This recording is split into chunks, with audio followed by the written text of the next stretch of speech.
दोस्तों, सबके मन में एक ही सवाल घूमता रहता है कि भाग्य बड़ा या बुद्धि। नमस्कार दोस्तों, मेरा नाम है हरजिंदर कुमार और मैं बात करने जा रहा हूँ आज भाग्य बड़ा या बुद्धि। अक्सर हमारे मन में ये सवाल आता है,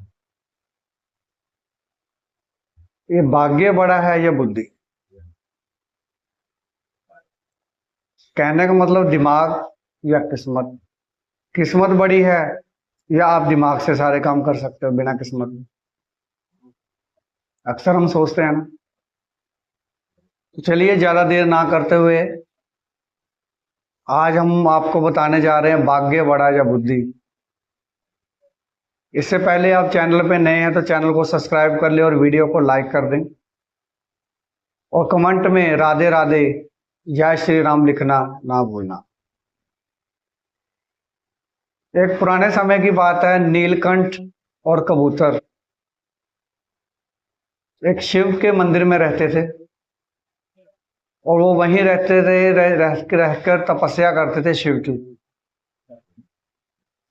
एक दिन नीलकंठ के मन में ये प्रश्न उठा। वो कबूतर से पूछा कि भाग्य बड़ा है या बुद्धि। और कबूतर ने हंस के जवाब दिया कि ये बहुत इंटरेस्टिंग क्वेश्चन है कि आपने जो मुझसे पूछा कि दिलचस्प बात है कि भाग्य बड़ा या बुद्धि। इसके लिए मैं आपको एक कहानी सुनाता हूं कि जिससे आपको समझ आ सके कि भाग्य बड़ा है या बुद्धि। और कबूतर कहानी शुरू करते हैं कि एक बार की बात है कि भाग्य और बुद्धि की आपस में लड़ाई हुई। भाग्य कहता है कि मैं बड़ा हूं, बुद्धि कहती है कि मैं बड़ी हूं और दोनों में बहुत ज्यादा बहस हुई, बहुत झगड़ा हुआ। और बाकी देवताओं ने बोला कि आप लोग आपस में क्यों लड़ रहे हो, चलो ब्रह्मदेव के पास चलते हैं, ब्रह्मदेव ही इसका फैसला करेंगे कि भाग्य बड़ा या बुद्धि। और दोनों ऊपर जाते हैं और ब्रह्मदेव से बात करते हैं कि ब्रह्म ब्रह्म पिता आप बताओ कि हम दोनों में से बड़ा कौन है, भाग्य या बुद्धि। ब्रह्मदेव कहते हैं इसका फैसला तो आप ही कर सकते हो। तो बोले वो कैसे। सबसे पहले वो भाग्य को कहते हैं कि तुम प्रमाण दो कि तुम कैसे बड़े हो। और बुद्धि कहती है कि नहीं मैं बड़ी हूं। ब्रह्मदेव कहता है कि नहीं, सबसे पहले इसको प्रमाण देने दो कि भाग्य बड़ा है, तुम सबर करो, रुको। और भाग्य कहता है कि ठीक है, मैं प्रमाण देता हूं आपको। बुद्धि कहती है अगर तुम बड़े हो तो मैं तुम्हारे सामने सर झुकाऊंगी, अगर मैं तुम छोटे हो तो तुमको सर झुकाना पड़ेगा। भाग्य बोलता है ठीक है। भाग्य ने आगे क्या किया है, एक गांव में एक चरवाहा रहता था, जो बकरियां चराते हैं ना, वो रहता था।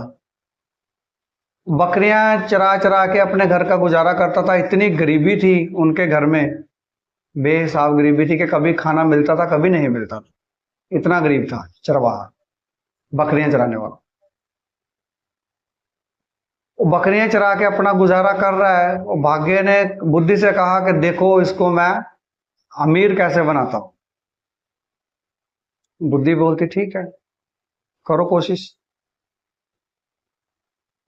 और बुद्धि अपना साथ छोड़ देती है। जैसे बुद्धि नहीं रहेगी तो आदमी मेंटल जैसे अपसेट रहता है ना, पागल जैसा रहता है, कम दिमाग जिसे हम कहते हैं, चरवाहा वैसा हो जाता है क्योंकि बुद्धि ने अपना साथ छोड़ दिया। और भाग्य अभी कोशिश कर रहा है। भाग्य ने क्या किया कि जहां वो बकरियां चराने जाता था, उसको देख रहा था कि कैसे बकरियां चरा रहा है, कैसे ये गुजारा कर रहा है। भाग्य ने क्या किया, एक सोने के जूते उसके रास्ते में रख दिए जिधर से वो आता जाता था। वो चरवाहा उस रास्ते से जैसे ही आ रहा था, तो वो आगे निकल गया। उसको क्या पता ये सोने का है या क्या है क्या नहीं, क्योंकि चरवाहे के पास बुद्धि नहीं थी, वो तो भाग्य कर रहा था जो कर रहा था, वो निकल गया। ऐसे 3-4 दिन उसने भाग्य ने रखे। एक दिन उसकी नजर पड़ गई कि ये क्या है यार, इसकी तो मुझे जरूरत थी जूतों की, मेरे पैर में कंकर कांटे चुभ रहे थे, वो पहन लेता है। पहन के चरवाने, बकरियां चराने चले जाता है। उधर से एक व्यापारी आता है जो दूसरे शहरों में जाके सामान जो भी है सप्लाई करता है। उस व्यापारी का ध्यान उस चरवाहे पे पड़ा, उसके पैरों पे पड़ा, देखा कि इसमें तो यार सोने के डाले हुए हैं जूते, इतने प्यारे। वो उससे कहता है कि ये जूते मुझे दे दो। चरवाहा कहता है ये मैं जूते तो तुम्हें दे दूंगा, मगर इसके बदले में तुम मुझे गेहूं की एक बोरी दे दो, अनाज की एक बोरी दे दो। व्यापारी सोचता है ये इसको कुछ समझ नहीं कि ये कितने महंगे, इसके बदले में एक बोरी मांग रहा है। वो बोलता ठीक है, एक बोरी उसको दे देता है, क्योंकि उसको उसकी कीमत नहीं पता। वो जूते लेके जाता है और वो सोचता है कि चलो ये महाराज को ना जूते भेंट करता हूं, इससे मुझे अच्छे दाम मिलेंगे, इनाम के तौर पे देता हूं। और राजा के पास जाता है व्यापारी और उसको जूते देता है कि ये जूते मैं दूसरे शहर गया था और वहां से मुझे ये जूते दिखे और मैंने आपके लिए एक तोहफे के तौर पे ले आया। और राजा बहुत खुश होता है। राजा कहता है इतने प्यारे जूते यार तुम कहाँ से ले आए, इसके बदले में तुझे 15,000 स्वर्ण मुद्राएं देते हैं। तो व्यापारी बहुत खुश होता है कि एक गेहूं की बोरी दिया, उसके बदले 15,000 स्वर्ण मुद्राएं मिल रही है, मेरे को क्या चाहिए।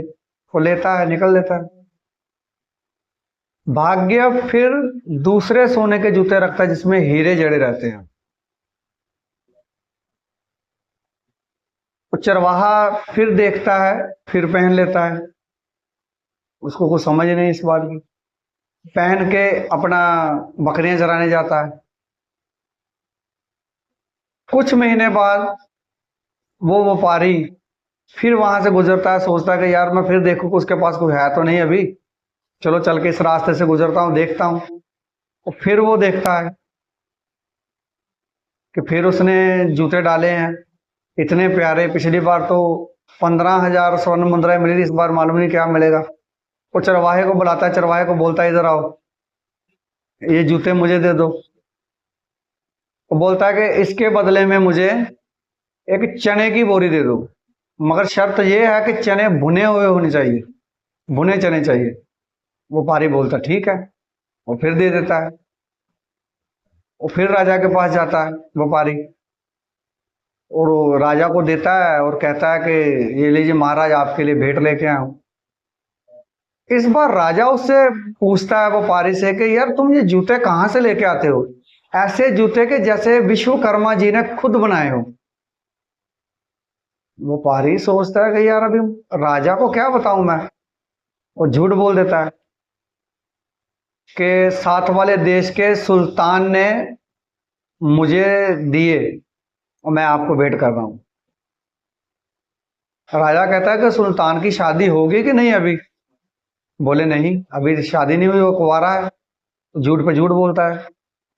राजा आगे से कहता है ठीक है, इस बार जाओ और मेरी एक बेटी है उसकी शादी में उससे करवाना चाहता हूं, जाओ जाके बात करो। व्यापारी फंस जाता है क्योंकि उसने झूठ बोला, ऐसा कोई राजा है ही नहीं, और झूठ बोलता है। वो फिर उसके पास जाता है, चरवाहे के पास, व्यापारी, कि अगर मैं नहीं महाराज से ऐसा झूठ का मुझे दंड मिलेगा, मुझे मार देगा राजा, नहीं तो मेरा झूठ पकड़ा जाएगा। तो वो क्या करता है, वो व्यापारी जो है, व्यापारी उसको कहता है कि मैं तुझे एक राजा बनाना चाहता हूं।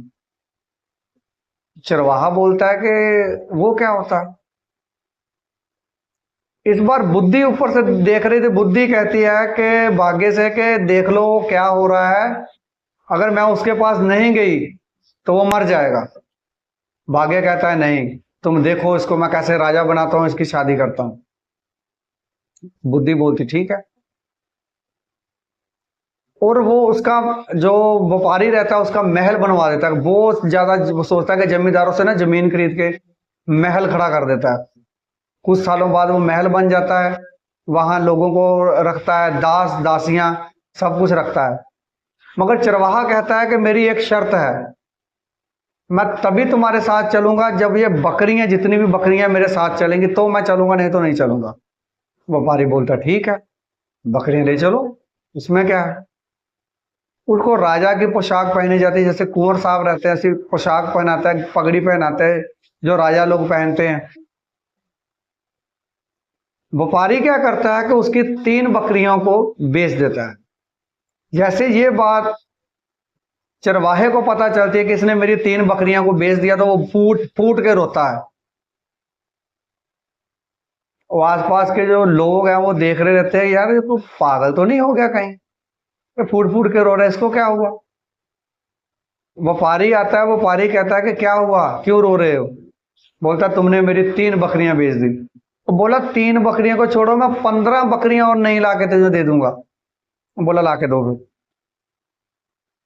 और राजा की पोशाक पहने भी बकरियां चराने जा रहा है, क्यों, उसके पास बुद्धि नहीं, भाग्य तो है मगर बुद्धि नहीं,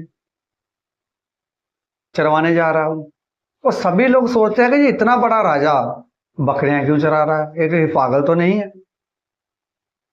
व्यापारी उसका वजीर बन जाता है, उस 24 घंटे उसके साथ में रहता है, ये कुछ गलत ना कर दे कि कहीं पकड़ा जाए। कुछ सालों के बाद वो पारी राजा के पास जाता है और राजा से कहता है कि आप अपने पंडित, राजपुरोहित जो भी है राजा के पास भेजो और रिश्ते के लिए, और अपनी लड़की की शादी कर दो। राजा भेज देता है। जब वो लोग जाते हैं देखते हैं कि राजा तो बहुत सुंदर है और इतना बड़ा महल है, तो चलो रिश्ता पक्का कर देते हैं। व्यापारी उससे कहता, उसकी माँ से कहता है कि मैं तुम्हारे लड़के की शादी करने जा रहा हूँ राजकुमारी से। माँ तो माँ है, वो खुश हो जाती है, ये तो बहुत खुशी की बात है, मेरे बेटे की शादी राजकुमारी से हो रही है, ये तो हमने कभी सपने में भी नहीं सोचा। और लड़का जो चरवाहा है वो बोलता है मैं शादी क्यों करूं, मेरी बकरियों को कौन देखेगा। और कहता है बकरियों को नौकर चाकर है ना वो देख लेंगे। बोलता नौकर क्यों देखेंगे, मैं देखूंगा, मेरी बकरियां, उनकी बकरियां थोड़ी है, मैं उनको क्यों बकरियां दूंगा। उसकी शादी पक्की हो जाती है।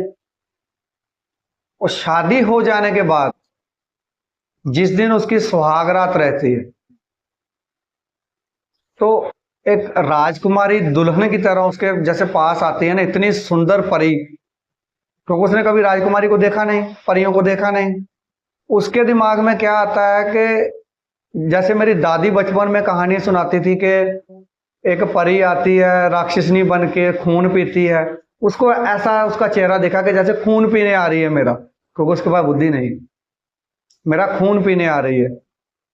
वो तुरंत वहां से भाग जाता है। और राजकुमारी जो है अपने पिता को बोलती है, राजकुमार को, कि ये तो कोई पागल से मेरा शादी कर दिया हो क्या। मैं उसके कक्ष में गई, वो भाग गया। राजा तुरंत अपने सिपाहियों को कहता जाओ जाकर उसको पकड़ के लेके आओ और उसे मृत्यु दंड दो। अभी बुद्धि बोलती है कि भाग्य देख लो, अभी तलवार उसके गर्दन पे आ गई है, उसको काट देंगे, मार देंगे। अभी बताओ कि मैं जाऊं उसकी जान बचाऊं कि नहीं बचाऊं। और भाग्य उसके आगे हाथ जोड़ता है कि बुद्धि जल्दी जाओ, नहीं तो वो मर जाएगा। और जल्दी ही बुद्धि उसके सामने चले जाती है उसके पास, और उसका दिमाग बदल जाता है, क्यों दिमाग आ जाता है उसके पास। राजा उसको पूछता है कि तुम क्यों भागे। चरवाहा पूछता है राजा से कि मुझे मृत्यु दंड क्यों दिया जा रहा है। राजा कहता है कि कल तुम्हारी सुहागरात थी, तुम भागे क्यों। चरवाहा कहता है कि हमारे में एक परंपरा है कि जिस दिन हमारी सुहागरात रहती है उस दिन कोई ना कोई व्यक्ति नदी में डूब के मर जाता है। मैं तो उसे बचाने के लिए भागा था। मैं क्यों भागूंगा? अगर मुझे भागना ही होता तो मैं इन सिपाहियों की पकड़ में क्यों आता? मैं इसलिए भागा कि मैं उसको बचा सकूं, मुझे उसकी चीख, उसकी आवाजें सुनाई दी, इसलिए मैं भाग गया, तुरंत भागा और जाकर उसको बचा लिया। अभी बाद में राजा उसकी कहता है कि तुम बहुत बुद्धिमान हो, विद्वान हो, और ये मेरा राज्य भी है, मेरे मर जाने के बाद तुम ही देखोगे। अभी दो राज्य हो गए, बुद्धि भी आ गई और भाग्य भी आया। अभी इस कहानी का अर्थ क्या है उसको सुनिए। अक्सर आपने देखा होगा कि टैलेंट कितने लोगों के पास है इंडिया में, इंडिया में छोड़ो पूरे दुनिया में अगर देखो तो टैलेंट कितने लोगों के पास टैलेंट है, मगर उनकी किस्मत साथ नहीं दे रही। और कुछ लोगों के पास रत्ती भर का भी टैलेंट नहीं है, मगर वो आज की डेट में वो फेमस है। क्यों? उनकी किस्मत, उनकी बुद्धि उनके साथ। ना तो भाग्य बड़ा है, ना ही बुद्धि। अगर आपके पास बुद्धि है तो बुद्धि उस तरफ लेके जाएगी जिधर आपका भाग्य लेके जाना चाहता है। ऐसा नहीं है कि आपके पास खाली बुद्धि है, भाग्य नहीं तो आप अमीर हो जाओगे या कुछ जिंदगी में कुछ कर लोगे। नहीं, साथ में भाग्य भी जरूरी है। ना भाग्य बड़ा है ना बुद्धि, पहले बुद्धि ही काम आती है। अपने दिमाग से कोई भी काम हम सोचते हैं, कोई रास्ता देखते हैं तो अपने दिमाग से सोच के कोई काम करते हैं ना, बाद में भाग्य साथ देता है। भाग्य के बिना बुद्धि नहीं और बुद्धि के बिना भाग्य नहीं, दोनों एक समान।